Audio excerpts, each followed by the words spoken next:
আল্লাহ তাবারাক ওয়া তাআলা সব করেছেন, কিছুই করেননি। এই কথাটা খুব পেঁচের কথা। সমস্ত জিনিস আল্লাহ বানিয়েছেন, কিছু বানাইতে হয়নি। এটা কেমন কথা? আমাকে যদি একটা চশমা বানাতে হয়, আমাকে উঠতে হবে, মেটেরিয়ালস নিতে হবে, ঠুকতে হবে, মাপতে হবে, বানাতে হবে, তবে আমি পারবো।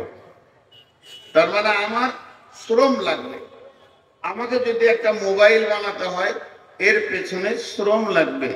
আমাকে যদি একটা গ্লাস বানাতে হয়, এর পেছনে শ্রম লাগবে। কিন্তু আল্লাহ সমস্ত বানিয়েছেন আমার মতো করে নয়, শ্রম দিয়ে নয়। আল্লাহ বলেছেন হয়ে যা, হয়ে গেছে। কোন ফায়াকুন। ওই জন্য আল্লাহ সব বানিয়েছেন, কিছু বানাতে হয়নি, শ্রম দিতে হয়নি, মেহনত দিতে হয়নি, ওর পেছনে সময়কাল লাগাতে হয়নি। আল্লাহর খালি হুকুমটাই যথেষ্ট, হয়ে যা, হয়ে গেছে। তো আজ পর্যন্ত আল্লাহ যতগুলি জিনিস বানিয়েছেন, আর বানানো কোনো জিনিস বাকি নাই, সব বানানো হয়ে গেছে। নতুন কোনো জিনিস আল্লাহ আবার এরপর বানাবে, এরকম কোরআন হাদিসে কোনো দলিল নেই। শুধু আল্লাহ একটা জিনিস বানাতে বাকি রেখে দিয়েছেন, এবং সেই জিনিসটা বানাতে গেলে কি কি মাল লাগবে, কোন কোন মেটেরিয়ালস দিয়ে ওটা বানানো হবে, মাল এসে গেছে, বানানোটা বাকি আছে।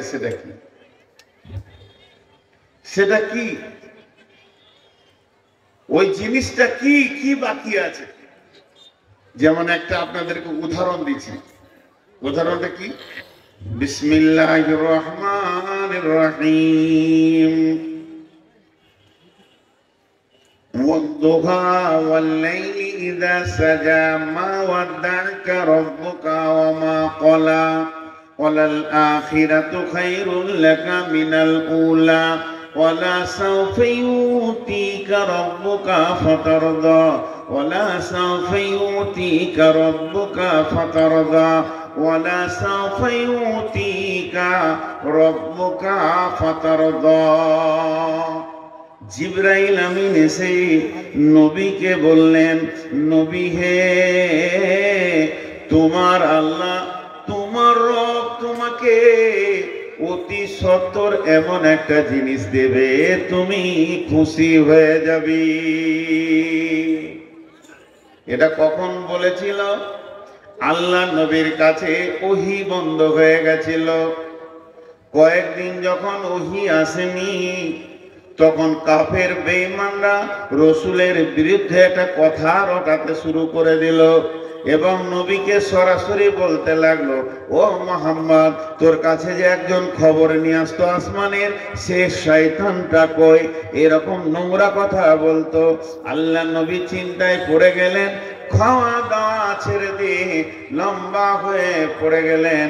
আল্লাহ বুঝি আমার ওপরে নারাজ হয়ে গেছে, তার কারণ আর জিবরাইল আসে না, আর খবর লেনদেন হয় না, আসমান থেকে আমার খবরের রাস্তাটা বন্ধ হয়ে গেছে। তাহলে কি আল্লাহ নারাজ হয়ে গেছে? কিন্তু আম্মা জান আয়েশা ঘর ঝাড়ু দিতে শুরু করেছেন। ঝাড়ু দিতে দিতে দেখছেন খাটের নিচে একটা কুকুরের বাচ্চা মরে পড়ে আছে। আল্লাহর কুদরত সেটা পচেনি, মরে পড়ে আছে। ওই বাচ্চাটা যখনই বের করে দিল, জিবরাইল আমিন ফওরান চলে এলো। কুকুর ছিল এর জন্য জিবরাইল আসেনি। আর আসার পর জিবরাইল আমিন যতগুলা কথা বললেন, তার মধ্যে একটা কথা বলছে কি, নবী হে, ওয়াদ-দুহা ওয়াল-লাইলি ইযা সাজা মা ওয়াদ্দা'কা রাব্বুকা ওয়া মা ক্বালা ওয়ালাল আখিরাতু খায়রুল লাকা মিনাল উলা। ও নবী, তোমার উপরে আল্লাহ রেগে যায়নি, তোমার উপরে নারাজ নাই, তোমার সঙ্গে সম্পর্ক কেটেও দেয়নি। আল্লাহ তোমাকে এত ভালোবাসে, অতি সত্বর, খুব তাড়াতাড়ি আল্লাহ তোমাকে এমন একটা জিনিস দেবে, তুমি রাজি হয়ে যাবে।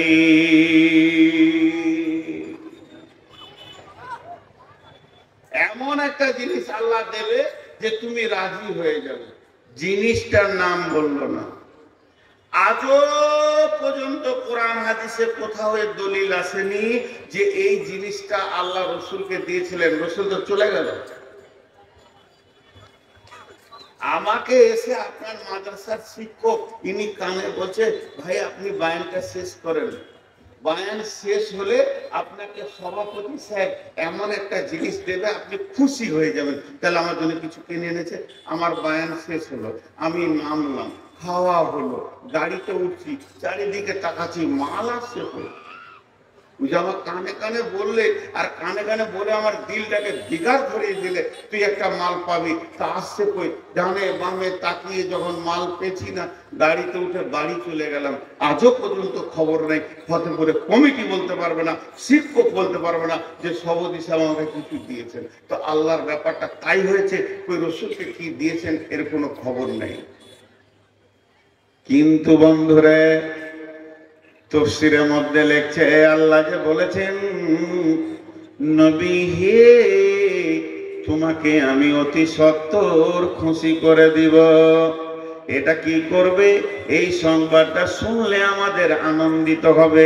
আল্লাহ তাবারাক ওয়া তাআলা এই কথাটা বলেছেন, এর মানে মুফাসসিররা বলতে চাইছেন ওটা পৃথিবীর কথা বলেননি, কিয়ামতের দিন আল্লাহ নবীকে আল্লাহ আনন্দিত করে দেবেন ওর উম্মতকে জান্নাতে দিয়ে। এটা আমাদের জন্য সুসংবাদ। আমার নবী বলবেন, উম্মতি উম্মতি, আল্লাহ বলবে তোকে আজকে খুশি করব বলেছিলাম, সেই দেওয়াটা বাকি আছে, চল তোর উম্মতকে জান্নাতে দিয়ে খুশি করে দেবো। এটা লম্বা কথা আছে, এটা উদাহরণ দিলাম। তেমনি আল্লাহ যত যা বানিয়েছেন, বানানোর কাজ শেষ। আল্লাহর ফ্যাক্টরি তার নতুন কিছু বানছে না বা বানানো হচ্ছে না, সেরকম কোনো দলিল নেই।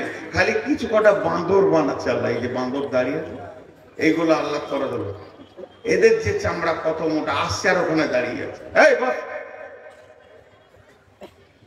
এই পাশে যারা আছেন, যে আসবে দাঁড়াবে, ওকে বসতে বলবেন, ওকে বসতে বলবেন। ও তো জানে না যে বসতে হয়, বাপ মা শিখায়নি। এখানে বসবে কেন? তো তাহলে আল্লাহর বানাতে কি বাকি আছে? আল্লাহর বানাতে কি বাকি আছে? বিসমিল্লাহির রহমানির রহিম। ويقولون متى هذا الوعد إن كنتم صادقين قل إنما العلم عند الله وإنما أنا نذير مبين। সমস্ত কাফের বেঈমান যারা ছিল রাসূলকে প্রশ্ন করত, নবী হে, তুমি বলে দাও ওই কঠিন দিনটা কবে? তুমি যে বারবার বলছো কিয়ামত হবে, কিয়ামত হবে, কিয়ামত হবে, তো সেই কিয়ামতের দিনটা কবে, কোন তারিখে হবে? আল্লাহ বললেন, নবী হে, তুমি বলে দাও ইন্নামাল ইলমু ইনদাল্লাহ, ওই কিয়ামত কবে হবে, কোন সময়ে শুরু হবে, কিভাবে শুরু হবে, এগুলো তো আল্লাহর কাছে রয়েছে। এই জ্ঞানটা একমাত্র আল্লাহ ছাড়া কেউ জানে না। ওয়া ইন্নামা আনা নাযীরুম মুবিন, আমি শুধু তোমাদেরকে ভয় দেখাতে এসেছি।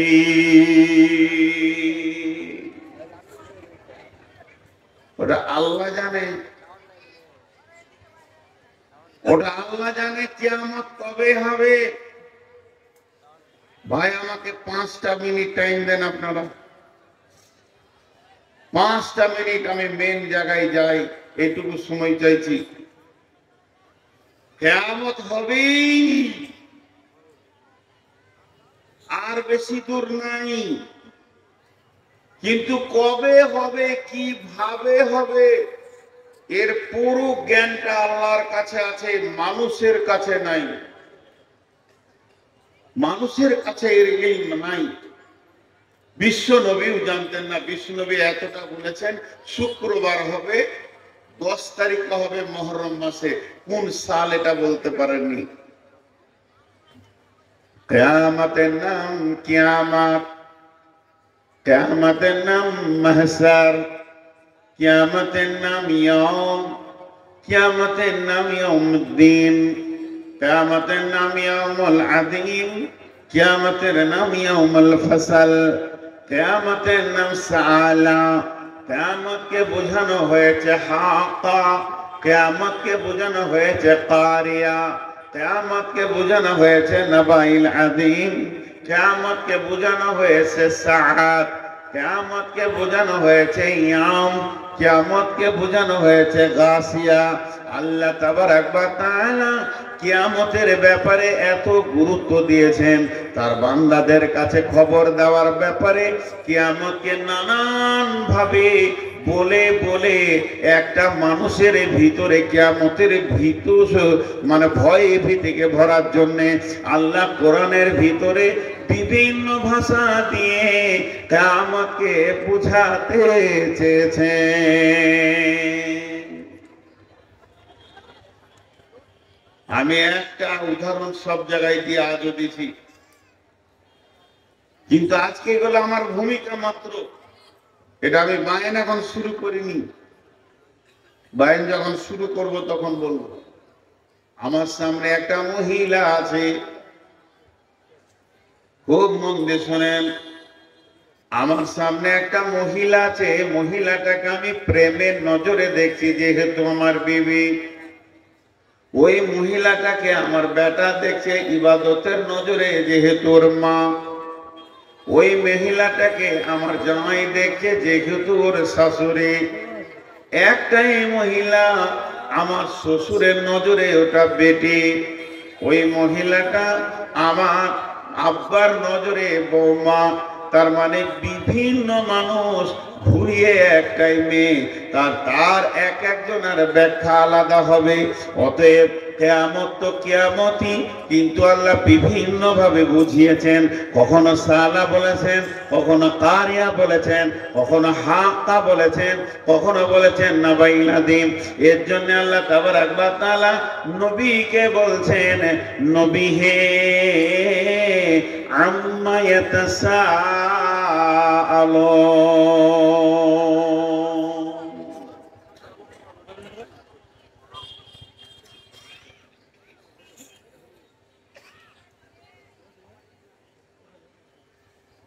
ভাইয়া, আম্মা ইয়াতাসাআলুন, কোন জিনিসের উপরে তোমাকে প্রশ্ন করছে? আমাদের মুসলিমদের সব থেকে সম্মানের ব্যক্তি হলো আলিম, আলিমউদ্দিন, দ্বীনের আলিম। তার থেকে যারা দিগ্গজ পণ্ডিত, তাদেরকে আমরা সম্মানী ভাষাতে ডাকি শায়েখ। শায়েখ মানে জ্ঞানের বয়োবৃদ্ধ, আমাদের গুরুজন। আর ইহুদি নাসারাদের যারা আলিম, ইহুদি নাসারাদের যারা আলিম, তাদেরকে বলা হয় পোপ। পোপ। আর ওদের সম্মানী নাম হচ্ছে যারা দিগ্গজ পণ্ডিত, ওদেরকে বলে পাপায়ে আজম। পাপায়ে আজম, এটা সম্মানী নাম। তো একটা পোপ, পোপকে আরবিতে বলে হিব্র, আরবিতে বলে হিব্র। এই পোপ আল্লাহ রসুলকে প্রশ্ন করছেন। ওরা প্রশ্ন করত কি উদ্দেশ্যে? যে নবী মুহাম্মদ সাল্লাল্লাহু আলাইহি সাল্লামের মাথাটাকে বিগার লাগিয়ে দেব, ইসলামকে আর বুনিয়াদ দিয়ে এর প্রতিষ্ঠিত করতে দিব না। মানুষ মানুষের মাথার মগজের বিগার লাগাতে পারে, এত কুবুদ্ধি আছে মানুষের। একটা উদাহরণ দিচ্ছি, আমার হাতে এটা মোবাইল ভিভো প্রো 19। এখন আমি একটা দোকানদার, আপনি আমার দোকানে এসছেন, আমি বলছি মোবাইলটা ভালো, সব ভালো, হার্ড ডিস্ক ভালো, এর চিপ মেমোরি অনেক ভালো, ভালো ভালো ভালো ভালো ভালো ভালো 20 মিনিট আপনার পেছনে দিলাম, এরকম দাবি মোবাইল নাই, শেষ কেলে বলছি কিন্তু মোবাইলটা একটা, আর কিছু বললাম না, কিন্তু মোবাইলটা একটা। তখন আপনার মনটা বলছে কি রে, খারাপ আছে না ভালো আছে, কি বলছে খারাপ আছে না ভালো আছে, আর লিলে নেই। তো আল্লাহ রসুলের ব্রেনটাকে নষ্ট করার জন্য তারা উল্টা পাল্টি প্রশ্ন করত, ডানে বামে প্রশ্ন করত, যে প্রশ্নতে আল্লাহ রসুলের মাথার বিগাড় নিয়ে নেই। যেমন একটা প্রশ্ন আপনাদেরকে বলছি, যা আল হিব্র, যা আল হিব্র ফাসআলা রাসূলুল্লাহ সাল্লাল্লাহু আলাইহি ওয়াসাল্লাম সাল্লামা ইয়া মুহাম্মদ হাল তাদরি কদরুল্লাহ।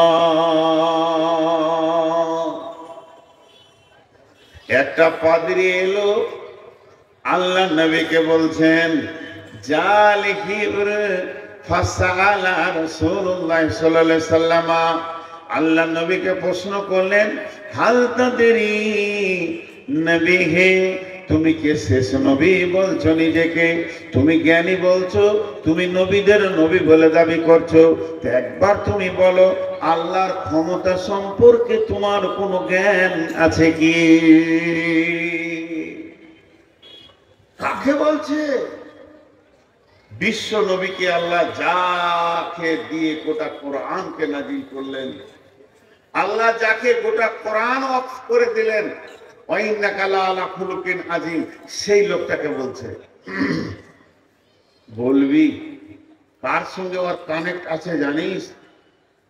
নবীজি শুরু করলেন, আল্লাহর ক্ষমতা জিজ্ঞেস করলেন, তো নবীজি শুরু করলেন বিসমিল্লাহির রহমানির রহিম, ওমা কদরুল্লাহ হাক্কা কদরিহি ওয়াল আরদু জামিআন কবদতুহু ইয়াওমাল কিয়ামাতি ওয়াস সামাওয়াতু মাতবিয়াতুন বিয়ামিনিহি সুবহানাহু ওয়া তাআলা আম্মা ইউশরিকুন ওয়া নুফিকা ফিস সূরি ফাসাইকা মান ফিস সামাওয়াতি ওয়া মান ফিল আরদি ইল্লা মান শাআল্লাহু সুম্মা নুফিকা ফীহি উখরা ওয়া ইদা হুম কিয়ামুন ينظرون وأشرقت الأرض بنور ربها وأوتي الكتاب وجيء بالنبيين والشهداء وقضي بينهم بالحق وهم لا يظلمون ووفيت كل نفس ما عملت وهو أعلم بما يفعلون وسيق الذين كفروا إلى جهنم زمرا। আল্লাহ রাসূল সূরা জুমারের আয়াতগুলো পড়তে লাগলেন। পোপটা তখন চোখে খালি সরষে ফুল দেখে, কি বলছে রে মোহাম্মদ, কি বলছে, এত তথ্য কথা ও কোথা পেয়েছে? এই তো দুদিন আগে ছাগল চড়াচ্ছিল আব্দুল্লাহর বেটা, এই কথাগুলো কোথা থেকে পেয়েছে? আল্লাহর এত বড় ক্ষমতা, সমস্ত জমিনকে একটা মুষ্টিতে ধরবে, সমস্ত আসমানকে একটা মুষ্টিতে ধরবে, হিলাবে, বলবে আজকের দিনের মালিককে, তারপরে কিয়ামত কায়েম করবে, তারপরে সমস্ত মানুষকে সুর ফুঁকে এক জায়গায় জমা করবে। কোরআন আছে আমি একটা আওয়াজ দিব, কোন শব্দের মানে পাবি না, আয় বস ওঠ দাঁড়া চল ফির, এরকম কোন শব্দ আমার নাই, একটা আওয়াজ মারবো, সমস্তকে হাসরের মাঠে দাঁড় করিয়ে দেবো। এই ক্ষমতা কার, কে বর্ণনা করছে? পাদ্রীর মাথা গোলতাল লেগে গেল, পাদ্রীর মাথা গোলতাল লেগে গেল যে এই ভাষাগুলো পেয়েছে কোথা থেকে? মরুভূমির একটা বালক। বন্ধু ঠিক এরকম বিশ্ব নবীকে ঘন ঘন কোরআনে কতবার প্রশ্ন করা হয়েছে। সূরা নাবা, সূরা নাসিয়ার মধ্যে বলছেন ইয়া আইয়ুহাল ইনসানু ইন্নাকা কাদিহু ইলা রাব্বিকা কাদহান ফামুলাকি। আল্লাহ বলেছেন। আবার সূরা নাসিয়ার মধ্যে বলছেন বিসমিল্লাহির রহমানির রহিম ইয়াসআলুনাকা আনিস সাআতি আইয়ানা মুরসাহা ফীমা আনতা যিকরাহা ইলা রাব্বিকা মুনতাহাহা কাআন্নাহুম ইয়াওমা ইয়ারাউনাহা লাম ইয়ালবাসু ইল্লা আসিয়াতান আও দুহাহা। কত শক্ত কথা। বাপ তোদের পায়ে ধরছি, বস, তোদের পায়ে ধরছি, তোরা আমার চোখের সামনে আর দাঁড়াচ্ছে না, আমার কলজেটা শেষ হয়ে গেছে। বাপ তোদের পায়ে ধরছি, তোরা বস, তোদেরকে খারাপ কথা বলিনি, তোদের পায়ে ধরছি, তোরা বস, বস, তোরা এখনো বস, আল্লাহর রাস্তায়, নাইলে এখান থেকে যা। গাফেলকে কোরআনের হাদিস শোনানো যায় না, গুনাহ হবে।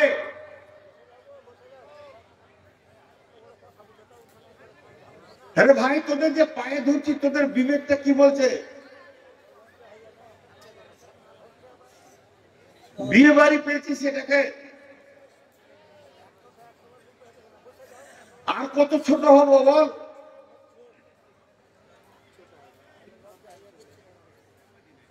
আরে ওখানে এখন দাঁড়িয়ে আছিস কেন তুই?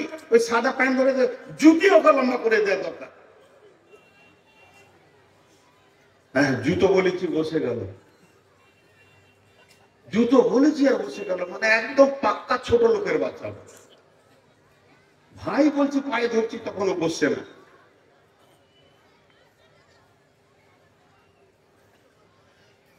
শোনেন, আপনারা বলবেন গুরুত্ব দিচ্ছেন কেন? বসার ব্যাপারে থাকলো তো কি হলো? একটা লোক, এই যেমন এখন একটা কথা বলছি, আমি সুগারের রুগী, 2 মিনিট নিব, এটা আমি পেশাবখানা দিয়ে ধরছি। একটা সুগারের রুগী যখন পেশাবের দিকে ধরে, ওর অবস্থা কি হয় জানেন তো? গেল নাই কাপড়ে হয়ে গেল। ওই অবস্থায় 4 জন মুসাফা লেগে ধরছে। আমার অবস্থা তখন কি হবে? ওরাকে ঠেলে ছড়িয়ে চলে যাবে। কখন মুসাফা করতে হয় এটাও ভাবতে হবে। একজনা বালতি নিয়ে পায়খানা দিয়েছে, আর একজনা সূরা ইয়াসিন শোনাচ্ছে হবে। যদিও কোরআন তখন শোনাবার কথা নয়। আমি বাথরুম দিয়ে বন্যা দিয়ে দৌড়ছি, আর তখন সালাম নিয়ে দৌড়ছে আমার পেছনে। কি তোর সামনেই উঠবো নাকি? কখন মুসাফা করতে হয় এটাও জানে না। আর কোরআন হাদিস গাফেল লোককে বলা যাবে না, ঘুমানো লোককে বলা যাবে না। একজন তাফসীর করতে গিয়ে বলছে যে যদি তোমার ঘুম না আসে তো তুমি জিকির করো, আলহামদুলিল্লাহ, সুবহানাল্লাহ, আল্লাহু আকবার, আস্তাগফিরুল্লাহ, কিন্তু লা ইলাহা ইল্লাল্লাহ জিকিরটা করতে যাও না। তুমি যদি লা ইলাহা পর্যন্ত বলে ঘুমিয়ে যাও, ইল্লাল্লাহ বাকি থাকে, মত যদি হয়ে যায়, তুমি আল্লাহকে অস্বীকার করে মরছো। এত রিস্ক নেবে কেন? তো কোরআন হাদিসের বয়ান গাফিলকে করা যায় না, বেয়াদবকে করা যায় না। আর পাশের লোকগুলোকে আমি বলছি, যে এসে দাঁড়াবে ওকে বলবি, ভাই তুই বস, এখন পাগলা মৌলবীর সময় চলছে। যখন ভালো মৌলবী আসবে, ভিড় লাগে দাঁড়াবি, জান ভরে শুনে নিবি। আমি কোনোদিন এগুলো দেখতে পারি না। তো আপনাদেরকে কি বলছিলাম, যে আল্লাহ রসুল উত্তরটা দিয়ে দিলেন। এরপরে আল্লাহ রসুলকে প্রশ্ন করছেন উল্টা পাল্টা, কিয়ামত হবে? তুমি যখন বলছো তখন হবে না, ওরকম কিছু হবে নাকি? সূরা নাজিয়াতে কত বড় কথা বলেছেন জানেন? আল্লাহ নবী যখন কিয়ামতের কথা বলতে শুরু করলেন, তখন বেঈমানরা এসে নবীকে বলছেন, বিসমিল্লাহির রহমানির রহিম, ওয়ান নাসিয়াতি গারকা, ওয়ান নাসিতাতি নাসতা, ফাসসাবিহাতি সাবহা, ফাসসাবিকাতি সাবকা, ফালমুদাব্বিরাতি আমরা, ইয়াওমা তারজুফুর রাদিফা, তাতবাউহার রাদিফা, কুলুবুন ইয়াওমাইযিন ওয়াদিফা, কুলুবুন ইয়াওমাইযিন ওয়াদিফা, আবসারুহা খাসিয়া। আল্লাহ তাবারাক ওয়া তাআলা বলছেন, ওদেরকে যখন বলা হলো যে আমার এমন যেমন ট্রেনিং করা ফেরেশতা আছে, পানিতে ডুবলেই যেমন মাছ নিয়ে চলে আসবে, তোমাকে কাউকে লাগবে না, ওই রকম ডুববে মানুষের ভিতরে, আত্মাকে টেনে হিচড়ে বার করবে। আবার ফেরেশতা আছে মৃদুভাবে বাঁধন খুলে দেবে। ওই ফেরেশতা প্রতিযোগিতা দ্রুত গতি, এত আসমানের দিকে দৌড়বে, একে অপরে প্রতিযোগিতা করবে। ওরা আমার হুকুম বহনকারী, ওরা আমার হুকুম বহনকারী। ডানেতে কাঁদিবে মাতা, বামেতে পরম পিতা, পদতলে প্রিয়সী অঝর নয়নে। আত্মীয় স্বজন কামবে, তার ভিতরে এসে আত্মাটাকে টেনে বের করে নিয়ে চলে যাবে। এমন ও ব্যক্তি, ও আমার হুকুম ছাড়া পৃথিবীর কোন চোখের পানি ওর দিলকে প্রভাব করতে পারে না।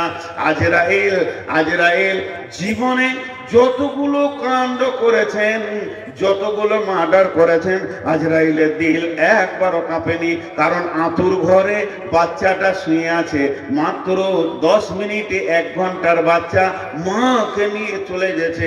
আজরাইল একবার ভাবে না যে মাসুমটা এতিম হয়ে গেল।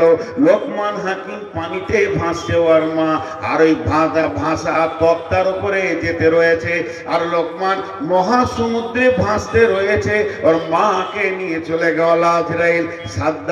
সাদ্দাতকে জান্নাতে ঢুকতে দেওয়া হয়নি।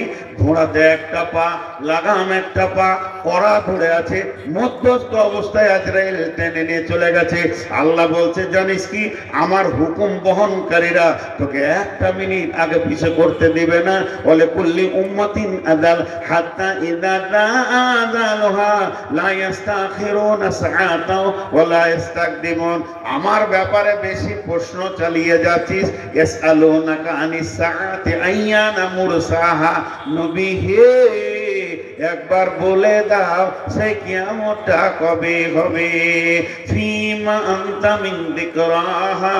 হে নবী, কিয়ামতের সম্পর্কে তোমার কোনো জিকির নাই। সেই জায়গায় তুমি কি বলবে না বলবে এটা তোমার বলার কিছু নাই। কিয়ামত তো আমার হাতে, আমি বুঝি। কিন্তু শুনে নাও, ওদেরকে উত্তর দাও, ইলা রাব্বিকা মুনতাহাহা। তোরা যারা আমাকে প্রশ্ন করতে এসেছিস, তোদের রবের কাছেই রয়েছে কিয়ামত কবে হবে। বেশি বান্দরামো করিস না। কিয়ামতের কতগুলো মাল জমা করেছিস বল, শোন সেই দিনটা কেমন হবে। ইয়াউমা ইয়ারাউনাহা, ইয়াউমা ইয়ারাউনাহা লাম ইয়ালবাসু ইল্লা আশিয়াতান আও দুহাহা। 70 বছর পর তুই মরেছিস, 80 বছর পর তুই মরেছিস, 50 বছর পর তুই মরেছিস, এত লম্বা জিন্দেগি পেলি। আর যখন কিয়ামতের মাঠে উঠবি, আল্লাহর সামনে বলবি, ইল্লা আশিয়াতান আও দুহাহা। আমি দুনিয়াতে একটা সকাল কিংবা একটা সন্ধ্যা ছিলাম। তোর কি বিয়ে হয়নি? না না। ছেলে পেলে বলে না না। আর মা আমার, বোন আমার, তোমার প্রসব যন্ত্রণাতে কত কষ্ট পেয়েছো। তুমি 8টা ছেলের মা, মা অস্বীকার করে দেবে।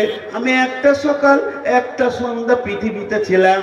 আমি পুবার, আমার গ্রামের নাম, ওখান থেকে চিন্তামণি ফতেপুরের নামে গাড়িটা আমি ছেড়েছি। আমার গাড়ি দ্রুত গতিতে এখানে পৌঁছিয়েছে, মধ্যখানে শুধু একটা কাপ চায়ের জন্য দাঁড়িয়েছি। এটা আমার জুন নয়, ওটা আমার জীবন নয়, ওটা আমার বাড়ি নয়, ওটা আমার ঘর নয়, ওটা আমার যুগ নয়, ওটা আমার শতাব্দী নয়, ওটা আমার বছর নয়, ওটা আমার দিনকাল নয়, মাস সপ্তাহ নয়, মাত্র 2-5টা মিনিট দাঁড়িয়েছিলাম। তেমনি বলবে, আমি মায়ের পেট থেকে কিয়ামত পর্যন্ত উঠেছি মাত্র দুনিয়াতে ইল্লা আশিয়াতান আও দুহাহা। একটা সকাল কিংবা একটা সন্ধ্যা আমি থেকেছি।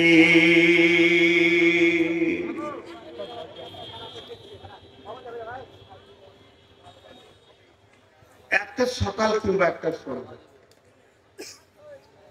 আল্লাহ কতগুলো কথা বলেছে জানেন? গুনে যান। আমি পাশের লোকগুলো বলে রাখছি, কিন্তু ওরাও গুরুত্ব দিচ্ছে না। ওরা বলছে ওটা তোর ডিউটি, আমাদের তো ডিউটি লাইফ। এই যে 3 জন এলো, একটু বন্ধুত্ব করলো, আমার ভুলে যেতে। ঠিক বিয়ে বাড়িতে যেমন চলে আসে। গতকালকে জালসাতে বলছিলাম না, কালকে লাইফ, পরশু, ওটা আজকে বলি প্রয়োজন হবে। এখন আল্লাহর সম্পূর্ণ দৃষ্টিটা আমাদের উপর। আমরা আল্লাহ নজরের ভিতরে আছি, নজরের বাইরে কেউ নেই। তো আজ আজকের জন্য বোঝাবার জন্য বলছি, আল্লাহর দুটো দৃষ্টি সম্পূর্ণ চিন্তামণি ফতেপুরের মাদ্রাসার কেন্দ্রিক আয়োজিত মাহফিলে আল্লাহ কাউকে দরকার নেই, সাইড থেকে পরামর্শ দরকার নেই, যুক্তি দরকার নেই, আল্লাহ নিজে দেখছে কি নূর মোহাম্মদ বকশু এগুলো লোক শুনছে, আবার দিলের খবর জানে কে দিল থেকে শুনছে, এগুলো লোক শুনছে। কমিটিরা সব ব্যস্তর মধ্যেই আছে, যার যা ডিউটি করছে। হ্যাঁ, আর মেলার দিকে যে আল্লাহ নজরটা দিয়েছে, কোরআন হাদিস ছেড়ে তোরা এখানে বুঝছিস, ওটাও লিখা হচ্ছে, ওটাও লিখা হচ্ছে। এত মেলাতে ভিড়, জলসাতে কেউ না, এটা লেখা হচ্ছে। আল্লাহ আজকে রিপোর্টটা কি করছে এবার চিন্তা করেন। আজকে রিপোর্টটা যে ছেলে পেলের হাতে বাঁশি দিয়েছে, তোরা বাজা, ওর বাপের বিয়ে বাজা, আহা সুখ তো উইল উঠছে, ওর মতো সুখে কে আছে বলেন? আজকে বাঁশি বাজিয়ে ও শান্তি করছে। যারা মেলাতে আছে ওরা মনে মনে বলবে, কত করে জালসাতে যে আনন্দটা পেয়েছি, এরকম আর কোনোদিন পাইনি। এইখানে যারা আছে ভাইরা আমার, আল্লাহ তাবারক ওয়া তাআলা বলছেন, যখন একটা সকাল সন্ধ্যা তুই নিজে বলবি। এবার আল্লাহ চ্যালেঞ্জ গুলো শুনেন। আলাম নাজআলিল আরদা বিহাদা ওয়াল জিবালা আওতাদা ওয়া খালাকনাকুম আজওয়াজা ওয়া জাআলনা নাওমাকুম সুবাতা ওয়া জাআলনা আল-লাইলা লিবাসা ওয়া জাআলনা আন-নাহারা মাআশা ওয়া বানাইনা ফাওকাকুম সাবআন সিদাদা وجعلنا سراجا وهاجا وانزلنا من المعصرات ماء ثجاجا لنخرج به حبا ونباتا وجنات الفافا।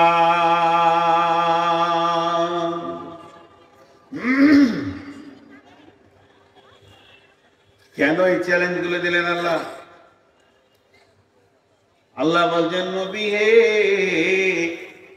আম্মা ইয়াতাসাআলুন, আম্মা ইয়াতাসাআলুন, কোন জিনিসটা নিয়ে তোমাকে ওরা প্রশ্নের সম্মুখীন করেছে? আনিন নাবাইল আযীম, ওরা যেটা জানতে চেয়েছে সেটা হলো সব থেকে বড় খবর। বড় খবর, ছোট খবর নয়। কেন বড় খবর ভাই? আজকে যদি একটা ট্রেনের অ্যাক্সিডেন্ট হয় জঙ্গিপুরে, 2000 লোক পেরেশান, কারো হাত পা ভাঙবে, আর 20,000 লোক উদ্ধার করার জন্য যাবে। একটা বাস অ্যাক্সিডেন্ট হয়ে যায়, 200 লোক পেরেশান, 100 লোক পেরেশান, 50টা লোক পেরেশান, কারো হাত ভেঙেছে, পা ভেঙেছে, 2000 লোক দৌড়বে ওদেরকে উদ্ধার করার জন্য। যেমনই বিপদ হোক না কেন, এখনো সাহায্যের হাত বাড়ানোর মতো লোক আছে। কিন্তু আল্লাহ বলছেন, যেটা আমি বড় বিপদের দিন বলছি, ওই দিনটার নাম হলো কিয়ামত।